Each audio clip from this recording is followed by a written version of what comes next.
मेरे प्यारे भाइयों और बहनों, आप सबको मेरा हार्दिक प्रणाम। गुरुदेव साधु वासवानी जी के नैनों में नाम का सुरूर रहता था। उनका कंठ चक्र खुला हुआ था। उनके कंठ से मधुर वाणी निकलती थी। उनके मुख से वाणी ऐसी निकलती मानो गंगा नदी की धारा बह रही हो। गुरुदेव अक्सर रात को जाग जाग कर अपने ही सुरूर में कविता और गीत गाते थे। कुछ बहनें थीं जिनके कान में उनके मधुर वाणी के स्वर पड़ जाते थे। उनकी आवाज़ क्या थी? श्री कृष्ण की मधुर मुरलियाँ थी।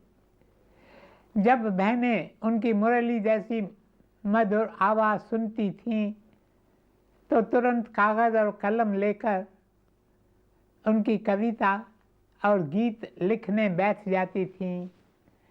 उन बहनों का हम सब पर कितना बड़ा एहसान है, और एहसान है उन सभी लोगों का जिन्होंने गुरुदेव साधु वासवानी जी की मधुर वाणी को संकलित कर नूरी ग्रंथ के रूप में छपवाया है। नूरी गुरुदेव का उपनाम था, इसलिए जिस पुस्तक में उनकी वाणी संकलित की गई है उसे नाम दिया गया है नूरी ग्रंथ। मेरे प्यारे भाइयों और बहनों, नूरी ग्रंथ को मैं एक जिंदा शास्त्र मानता हूँ। I regard it as a living scripture, क्योंकि मुझे ऐसा लगता है इसके द्वारा गुरुदेव स्वयं हमसे बोल रहे हैं। जब जन्माष्टमी का उत्सव आने वाला होता है तो जब हम नूरी ग्रंथ का वचन करते हैं तो हमें भगवान श्री कृष्ण से संबंधित वचन मिलते हैं। जब रामनवमी पास होती है तो हमें श्री राम संबंधित वचन मिलते हैं। जब गुरु नानक देव जी की जयंती निकट होती है तो उनसे संबंधित वचन मिलते हैं। कई लोगों का यह अनुभव है कि जब उनके मन में कोई शंका या दुविधा होती है तब वे जाकर नूरी ग्रंथ का वाचन करते हैं तो उनकी शंका या दुविधा का तुरंत निवारण हो जाता है। द नूरी ग्रंथ, as I said, I regard as a living scripture, and I also regard the Nuri Granth as a world scripture with a world message. नूरी ग्रंथ न केवल हम सिंधियों के लिए है, नूरी ग्रंथ न केवल भारतवासियों के लिए है, बल्कि नूरी ग्रंथ तो सारे मानव जाति के लिए है। वह दिन दूर नहीं है जब इस महान ग्रंथ का अनुवाद अलग अलग भाषाओं में किया जाएगा और इसका संदेश विश्व भर में अध्यात्म के पथ पर चलने वाले जिज्ञासुओं का मार्गदर्शन करेगा। मेरे प्यारे भाइयों और बहनों, नूरी ग्रंथ का संदेश क्या है? नूरी ग्रंथ का संदेश भी वही है जो हजारों वर्ष पहले प्राचीन भारत के ऋषियों ने हमें उपनिषदों के रूप में दिया है। वही संदेश जो गुरु नानक देव जी ने और अनेक गुरुओं ने दिया, जो इस समय गुरु ग्रंथ साहिब में दर्ज है। मेरे प्यारे भाई और बहनों, एक नया युग आ रहा है जिसमें दिल और दिमाग मिलकर एक नए संसार का निर्माण करेंगे। वर्तमान जमाना दिमाग की शक्ति पर जोर देता है। मानव दिमाग की शक्ति को उजागर करने में लगा हुआ है। विज्ञान ने कितनी उन्नति कर ली है, विज्ञान ने कई कमाल कर दिखाए हैं, पर विज्ञान ने उन शक्तियों को जन्म दिया है जो एक ही पल में मानव जाति का विनाश कर सकते हैं। आज दिमाग और दिल दोनों के संगम से काम करने की ज़रूरत है, और नूरी ग्रंथ में आपको दिमाग और दिल का संगम दिखाई देगा। नूरी ग्रंथ में आपको बार बार ये शब्द पढ़ने को मिलेंगे, दिल का द्वार खोल, दिल का द्वार खोल। यह दिल का द्वार कैसे खुले, इसका मार्ग भी इस ग्रंथ में बताया गया है। मेरे प्यारे भाइयों और बहनों, नूरी ग्रंथ बेशक एक भक्ति शास्त्र है। गुरुदेव साधु वासवानी जी के वचनों में कितनी प्यास और कितनी तरफ झलकती है। जब सत्संगी बहनें नूरी ग्रंथ का वाचन करती हैं तो उनके नैनों से आंसू बहने लगते हैं। ये आंसू जो प्रभु के याद में बहते हैं बड़े भाग्यशाली हैं, क्योंकि हमने और कई आंसू बहाए हैं। इतने आंसू कि उन सबको इकट्ठा किया जाए तो एक सागर बन जाए, पर वे आंसू हमने संसार के लिए बहाए हैं। मोह के वशीभूत होकर हमने वे आंसू बहाए हैं।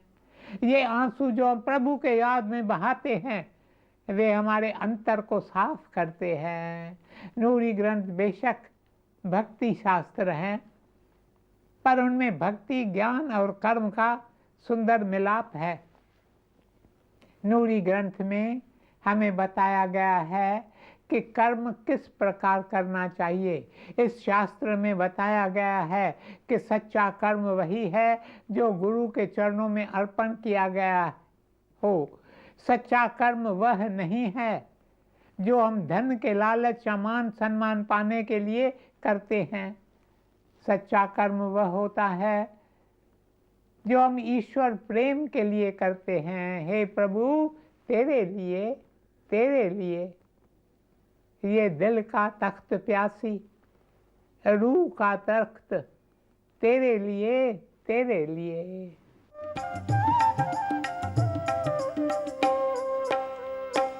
मेरे दिल का तख्त, प्यासी रूह का तख्त, मेरे दिल का तख्त, प्यासी रूह का तख्त, तेरे लिए, तेरे लिए, तेरे लिए, तेरे लिए। मेरे दिल का तख्त, प्यासी रूह का तख्त, मेरे दिल का तख्त, प्यासी रूह का तख्त, तेरे लिए, तेरे लिए, तेरे लिए,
प्यारे भाई और बहनों, नूरी ग्रंथ तो एक विशाल सागर है जिस सागर में कई मोती हैं। जब जब हम इस सागर में डुबकी लगाते हैं तब तब हमें एक नया मोती मिलता है। नूरी ग्रंथ की शिक्षा बहुत गहन है, पर एक शिक्षा जिस पर आज मैं बार बार ध्यान करता रहा हूँ वह शिक्षा है दीन बनो, नम्र बनो। नूरी ग्रंथ में इस शिक्षा पर बहुत जोर दिया गया है। मेरे प्रिय, यदि तुम प्रभु को पाना चाहते हो, यदि तुम चाहते हो कि जिस कर्तव्य के लिए तुम्हें यह मानव जन्म मिला है उसे तुम पूरा करो, तो तुम नम्र बनो, नम्र हो जाओ, दीन हो जाओ, गरीब हो जाओ। गरीब होने का अर्थ यह नहीं है कि तुम्हारे पास धन संपत्ति न हो, क्योंकि कई लोग हैं जिनके पास खूब धन संपत्ति होती है पर फिर भी वे दिल से दीन होते हैं। लेकिन कई लोग जिनके पास न धन संपत्ति होती है, न रहने के लिए घर होता है, न खाने पीने को कुछ होता है, पर दिमाग सातवें आसमान पर होता है। नम्र होने का अर्थ है दिल से विनीत होना। मेरे प्यारे भाई और बहनों, एक बादशाह था। जब भी उसके सामने कोई समस्या आती थी तो वह एक संत के पास जाता था। संत एक छोटी कुटिया में रहते थे। एक बार बादशाह 3 दिन संत के पास रहा। राजा ने पूरे 3 दिन और 3 रातें संत की झोपड़ी में गुजारे। जब दरबारियों को इस बात का पता चलता है तो उन्हें बहुत बुरा लगता है। वे कहते हैं ये संत कैसे हैं, हमारा बादशाह स्वयं इनके पास जाता है, हमने तो इस संत में ऐसा कुछ नहीं देखा है। एक दरबारी अपने कई साथियों को लेकर संत के पास पहुंच जाता है। संत तो अपनी कुटिया में ध्यान में बैठे थे। वे उठते हैं और तब दरबारी उनसे कहता है, O you who are learned, can you tell us what is God doing at this very moment. अर्थात तुम इतने विद्वान हो, हमारा बादशाह बार बार तुम्हारे पास स्वयं आता है, पर क्या तुम हमें बता सकते हो कि भगवान इस समय क्या कर रहे हैं। दरबारी की बात सुनकर संत मुस्काए। फिर उन्होंने कहा, God is exalting the humble and humbling the arrogant. आओ मैं बताऊं कि इस समय भगवान क्या कर रहे हैं। जो नम्र हैं भगवान उन्हें ऊंचा उठा रहे हैं और जो घमंडी हैं उन्हें नीचे गिरा रहे हैं। दरबारी जब ये शब्द सुनता है तो उसकी गर्दन झुक जाती है, वह चुपचाप वहां से लौट जाता है। बंदे किस पर करे गुमान, तू है 2 दिन का मेहमान।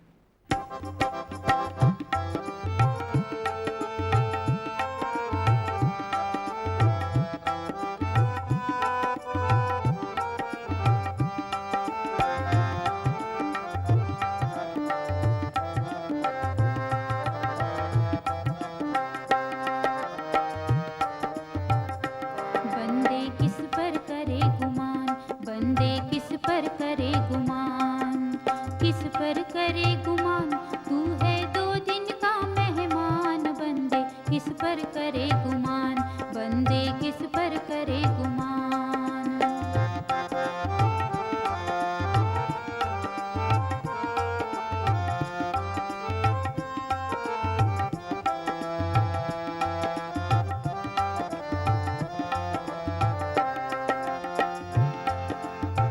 किस काम के ये तेरे महल अटारी, किस काम की जो निकले धूम से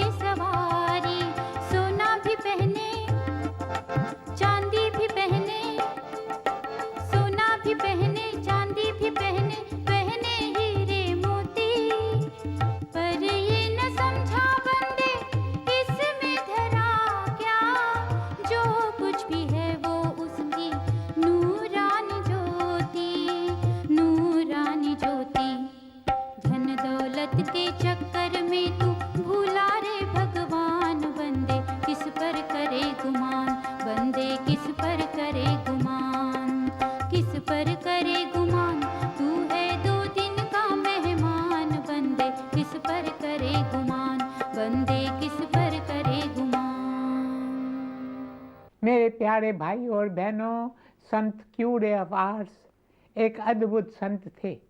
वे सादगी की तस्वीर थे। वे सच्चे कर्मयोगी थे। उनका काम सुबह 4 बजे से जो शुरू होता तो आधी रात तक चलता रहता था।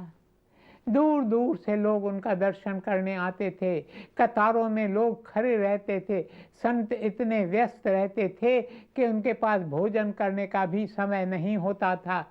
आहार में वे केवल उबले हुए आलू, डबल रोटी और सूप लेते थे और बहुत कम खाते थे। कई बार तो वे खड़े खड़े ही उबले हुए आलू और डबल रोटी खाकर सूप का प्याला अपने हाथ में उठाकर चल देते थे। रास्ते पे चलते चलते वे सूप पीते जाते। एक बड़े आदमी ने उनका नाम सुना तो उसके मन में क्यूरे ऑफ आर्ट्स से मिलने की इच्छा हुई। उसने सोचा जरा चलकर देखूं तो सही ये किस प्रकार के इंसान हैं। वह आदमी अपने घोड़े गाड़ी में बैठकर आता है। वह लोगों से पूछता है क्यूरे ऑफ आर्ट्स कहाँ है। तब लोग कहते हैं वो देख रहे हो जो रास्ते से जा रहे हैं, जिसके हाथ में सूप का प्याला है, वही क्यूरे ऑफ आर्ट्स है। उन्हें देखकर धनी व्यक्ति को बड़ा अचंभा होता है। वह उनके पास जाकर कहता है तुम क्यूरे ऑफ आर्ट्स हो? Are you Cure of Arts about whom everybody is talking? Cure of Arts मुस्कुराते हैं और कहते हैं sir I am the poor Cure of Arts. बेशक मैं वही गरीब क्यूरे ऑफ आर्ट्स हूँ जिससे आप मिलना चाहते हैं।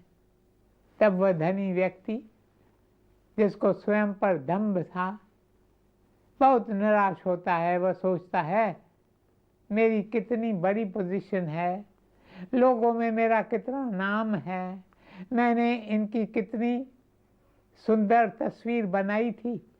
मैं तो स्वयं सोच रहा था कि इन महाशय की कोई पर्सनैलिटी होगी, इनके कुछ ठाठ होंगे। ये तो एक भिखारी निकला जो भिखारियों की तरह रास्ते पर सूप पीता हुआ जा रहा है, इसमें क्या दम होगा। जब लोगों ने क्यूरे ऑफ आर्ट्स को यह बात बताई तो वे हंसने लगे और बोले हे ईश्वर मुझे और भी नम्र बनाओ, मुझे और भी नम्र बनाओ। मेरे प्यारे भाई और बहनों, फ्लोरेंस नाइटिंगेल का नाम आपने सुना होगा। यह नाम सारे विश्व में प्रसिद्ध है। फ्लोरेंस नाइटिंगेल एक नर्स थी जो बीमारों की खूब सेवा करती थी, विशेष रूप से उन सिपाहियों की जो युद्ध में घायल होते थे। उन्होंने बहुत बड़ी संस्था की स्थापना भी की। एक बार उनसे पूछा गया what is the secret of your life, अर्थात आपके जीवन का राज क्या है। इस प्रश्न के उत्तर में देखिए नाइटिंगेल ने क्या उत्तर दिया। उन्होंने कहा राज तो कोई नहीं, पर प्रभु ने मुझसे आकर कहा जागो जागो और कितनी देर तक सोई रहोगी। यह जीवन मैंने तुम्हें दिया है ताकि तुम किसी न किसी की सेवा करो। बस उसी दिन से मैं समझती हूँ कि मैं एक टूटा फूटा साधन हूँ जिसके द्वारा प्रभु अपना काम स्वयं करते हैं। सब कुछ वही करते हैं। करण करावनहार स्वामी। मैं तो कुछ नहीं करती, मैं तो देखती रहती हूँ कि किस तरह प्रभु अपना खेल इस साधन द्वारा खेल रहे हैं। पर आप मुझसे यदि पूछ रहे हैं कि मेरे जीवन का राज क्या है, तो मैं बताती हूँ कि आज तक मैंने प्रभु की आज्ञा उनका कहा कभी नहीं टाला। मेरे प्यारे भाई और बहनों, जो इंसान नम्र है उसकी पहचान यह है कि वह जानता है कि वह स्वयं कुछ भी नहीं कर सकता, ईश्वर की शक्ति ही सब कुछ कर रही है। विनम्र इंसान स्वयं से कहता है, मेरे द्वारा कितना कम काम करते हो, इसमें मेरा ही दोष है। You are not a fit vessel. You are not a proper channel for the outflow of God's tremendous power. विनम्र इंसान सदा स्वयं में ही दोष देखता है। एक बार कुछ पत्रकारों ने एक इंटरव्यू में गुरुदेव साधु वासवानी जी से पूछा, आप क्या मार्ग कौन सा है, आपका मार्ग कौन सा है, कर्म मार्ग, भक्ति मार्ग, ज्ञान मार्ग, राजयोग मार्ग, आप कौन से मार्ग को मानते हैं? तब गुरुदेव ने मुस्कुरा कर कहा, मेरा मार्ग है अल्प मार्ग, लघु मार्ग, छोटा बनने का मार्ग, नम्र होने का मार्ग। मेरे प्यारे भाइयों और बहनों, ईश्वर हमसे बड़ी बड़ी बातों की आशा नहीं करते। श्रीमद् भगवत गीता में कहते हैं, पत्रम पुष्पम फलम तोयम। प्रभु कहते हैं, मुझे छोटी छोटी चीज़ें चाहिए, छोटी छोटी भेंट चाहिए। पत्रम पेड़ का एक पत्ता, पुष्पम एक फूल। मुझे ये छोटी छोटी बातें स्वीकार हैं। मैं बड़ी बड़ी बातें नहीं मांगता।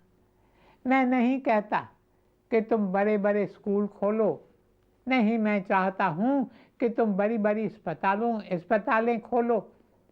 मैं तुमसे छोटी छोटी विनम्र चीज़ें मांगता हूँ।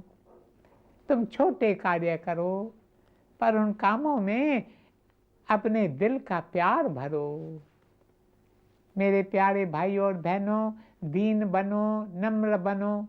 काश गुरुदेव साधु वासवानी जी की यह शिक्षा हमारे दिल में उतर जाए और इस शिक्षा की थोड़ी बहुत साक्षी हम अपने जीवन में देने की कोशिश करें और अपना जीवन सफल करें, सफल करें, सफल करें। ओम शांति शांति शांति।